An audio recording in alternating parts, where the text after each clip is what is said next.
10%. Assalamu alaikum. Worthy President of the session,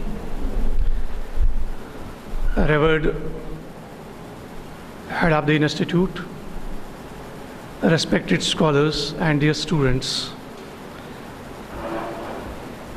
The topic of my paper, though controversial, but I will change it later on, not today, violence and Islamic approach. The debate in the public domain internationally has centered on Islam and violence. Islam is seen as a faith system that sanctions violence. The lexicon of violence has become rife with terms such as Islamic terrorism, Islamofascism, and Islamophobia. The brandishing of such terms gives the Islam a pejorative connotation as something that threatens peace and security in our times.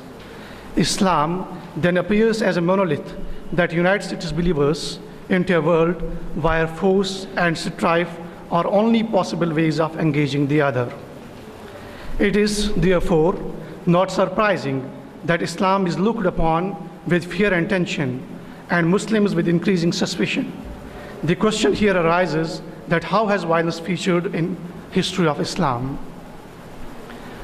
The takeover of Medina was a peaceful event in which agreements were made between Muhammad ﷺ and his followers on one side and the two varying tribes and some Jewish groups on the other.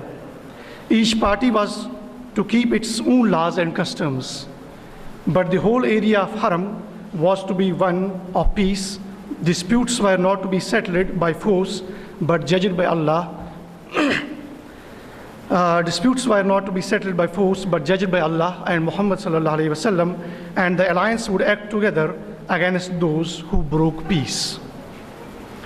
The period of Caliphate, 632 to 1258, after the death of Muhammad ﷺ, was marked by rapid expansion of Islam, not only over the territories of the Byzantine and Sassanid empires, but as far as Morocco and Spain in the west and across Central Asia to India in the east. This period unfolded the three phases: the rightly guided caliphs, the Umayyad dynasty, and the Abbasid dynasty. Islam during this period acquired an all-encompassing character from the faith of the believer. It developed a culture, a civilization, a political dogma, and an economic doctrine. As a result of emphasis on peace and stability that remained an enduring feature of Muslim rule. The threat, often violent in nature, came either from internal opposition to the ruler and his rule or from external enemies. The state employed force for defensive purposes. Indeed, well-armored military apparatuses contributed to the stability of the empires. Violence was therefore not a marker of rule, but part of the function of the state over the use of force. The most important internal conflict led to the division of Muslims into Shia and Sunni. The struggle over succession to Prophet Muhammad ﷺ brought it with the question of authority. Who was the rightful successor to Muhammad ﷺ? Ali's succession as caliph was contested by the troops based in Syria. The civil war between Ali and Muawiyah came to haunt the early period of the Umayyads. The ruling class used military power to counter threats to its legitimacy. Opposition had been met and contested by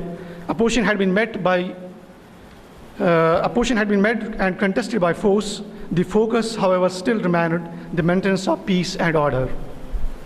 The recognition that Umayyad authority was maintained and preserved on a strong military capability was to both enhance and diminish the legitimacy of the state. In this regard, with the systematization of Sharia, a prominent group of theologians attempted to define the limits of legitimate authority of the caliph. The most famous theory of the caliphate was articulated by jurist and theologian Al-Mawardi in his seminal work on Islamic statecraft, Al-Ahkam al-Sultaniyah, the laws of Islamic governance.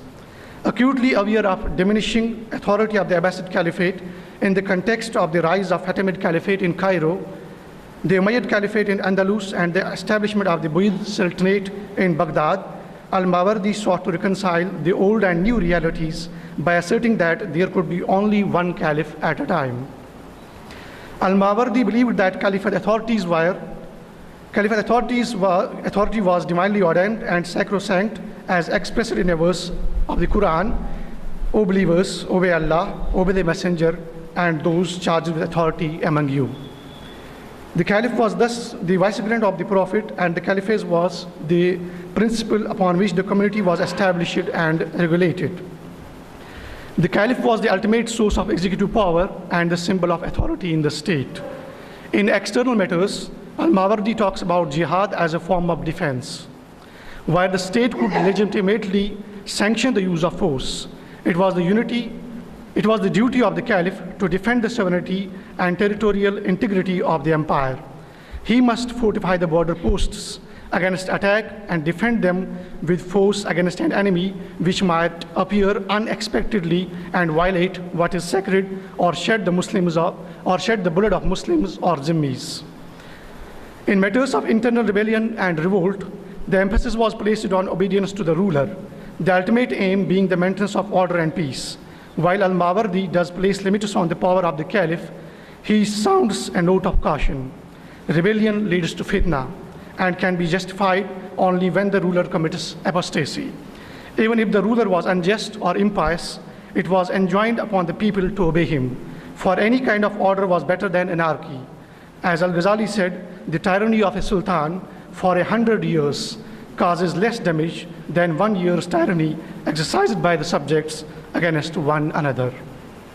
2 centuries later, Ibn Taymiyyah, one of the foremost jurists of his time, opined no good could ever come out of rebellion, either for religion or for the world. Indeed, Ibn al-Mukaffa, writing as early as in the 1st Hijri century, believed that the leader must have the alliance of the people and be obeyed on the condition that the leader himself followed law. In Sunni religious political discourse, constraint on violence was placed by law, that is the Sharia, and ordinances enacted by the ruler for its proper implementation. They contained appropriate provisions for the use of force, dispensation of justice, and allocation of punishment. The emphasis was on establishing a peaceful and harmonious society. The just exercise of political power by the ruler within the bounds of Sharia was a religious duty, said by Ibn Taymiyyah. It was enjoined upon the political authority to enforce the Sharia and thereby defend and uphold the faith. Sunnis regarded the Caliph neither as a prophet nor an infallible interpreter of faith, but a leader whose task was to maintain order and uphold justice. For this, he should have the necessary qualities and knowledge of the religious law. With time, a de facto separation occurred between those who interpreted and maintained law, ulama, and those who enforced temporal order by the power. The decline of the Abbasid Caliphate made the dispersal of power inevitable with the emergence of a large number of Muslim sultanates in an area extending from Europe to Southeast Asia. Muslim rulers of the Sunni tradition, from the rightly guided caliphates to the last caliphate of the Ottomans, employed conventional force as a means of defending the state. The state-funded army was charged with the duty of the protection of the people and defense of the realm from internal and external challenges. In this way, the use of force was institutionalized as a state function governed by Sharia. Indeed, all states enjoy conventional means of force to counter internal and external challenges to their respective existence and legitimacy. However, the authority of the rulers in the Muslim empires was curbed by the imperative to enforce the Sharia, the call of the jurist to set the limits of legitimate authority. Islam is neither a monolith, as its diverse expressions continue to demonstrate, nor has this political project been a mere instrumentalization of violence, as witnessed in the popularity of its teachings. Terror, propagated by Muslim groups and individuals in the name of Islam, emerges out of localized circumstances and expressions of specific grievances. While violence does tend to jeopardize the safety and security of ordinary civilians and must be condemned, it would be more ingenious to discern and understand the pattern of Muslim violence by looking at its unitarian motive in times of conflict and change. This would enable a rational approach towards the resolution of conflict and constructive engagement with Muslims in societies that have witnessed a spate of violence in recent times. The Prophet is reported to have said, If anyone sees in his sovereign something which he disapproves, he should endure it, for if anyone who separates from the sultan, even to the length of a span, and dies in that condition, dies the death of Jahiliyyah. The state is nothing but an organization in which the Imam and the subjects jointly endeavor to realize the purposes of Allah and work for the same ideal. Everyone, therefore, must strive to the best of his capacity. The function of the Imam is only one of the coordination and critical discipline in the members of the community. The sovereign is only appointed to order the good and forward the evil, and this is the very purpose of the government. The question of armed revolt against established authority has been seriously discussed by the jurists in all ages. In the very beginning of Islam, however, such political conditions arose that internal cohesion of the Ummah was badly damaged. Its unity was, for example, constantly threatened by the rebellion, who physically seceded from the main body of the Muslims and tried to create and maintain their own political entities. This compelled the majority party, the Ahlul Sunnah wal Jama'ah, to rise in self-defense and guard their political and religious integrity by every means. I am speaking some portion, and according to Ibn Taymiyyah, the last point, Ibn Taymiyyah observes that people differ about the obedience to the sinful fasik and the ignorant jahil imam when he governs with justice and issues order in conformity with the injunctions of Allah, and says that there are three opinions on the subject. The first and the least acceptable to Ahlul Sunnah is that all his orders and decrees should be rejected and he should be frankly disobeyed. The second and the most correct opinion is that he shall be obeyed in all that conforms to the principle of obedience to Allah. And the third opinion is that a distinction should be made between the Supreme Imam, Al-Imam Al-Azam, and his subordinates. The later, that is the subordinates, may be disobeyed in case of notorious scandal and incapacity. But Ibn Taymiyyah refuses to admit this distinction because the removal of an officer who enjoins the conflicts of the sovereign is bound to lead the conflict and civil war, fitna, and thus a lesser evil will create a greater evil.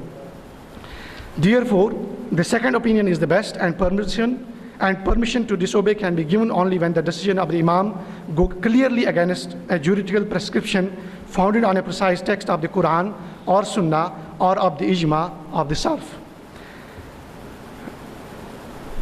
The Prophet has said there is no obligation to obey a creature involving disobedience to Allah. And further, if anyone orders you to disobey Allah, then do not obey him. At the end, Ibn Taymiyyah differentiates between disobedience and rebellion. One may disobey a sinful order of the Imam and be punished for it, but one is not allowed to take up arms against him as long as he prays. Thank you.